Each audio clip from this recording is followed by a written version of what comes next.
Watu watatu Allah amewahakikishia kuwapa msaada wake, yaani amewaahidi atawasaidia hata wakiwa katika hali gani. Watu gani na wanahulka gani? Hakikisha unafuatilia mpaka mwisho.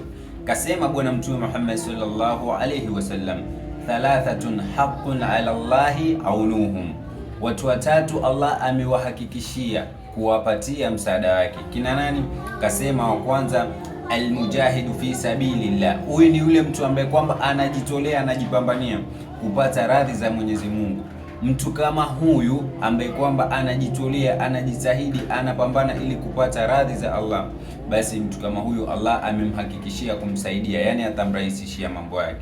Mtu wa pili akasema, walmukatibu alladhi yuridu alada. Huyu ni mtu ambaye kwamba ana deni na yuataka kulilipa, yuapambana, yuataka kulilipa. Mtu kama huyo Allah atamsaidia alipe deni lake. Mtu wa tatu akasema, wanakihu alladhi yuridu alafaf, yani huyu ni yule mtu ambaye kwamba anataka kuoa ili ajiepushe na zina. Mtu kama huyu Allah subhanahu wa ta'ala amemhakikishia kumsaidia yeye mwenyewe, kumfanyia wepesi katika maisha yake.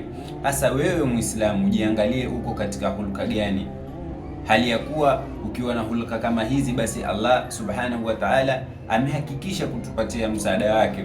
Wewe Muislamu, hakikisha unawasambazia Waislamu wenzako kama sadaqatul jariya na unafollow kurasa huu kwa mafunzo zaidi. Assalamu alaikum.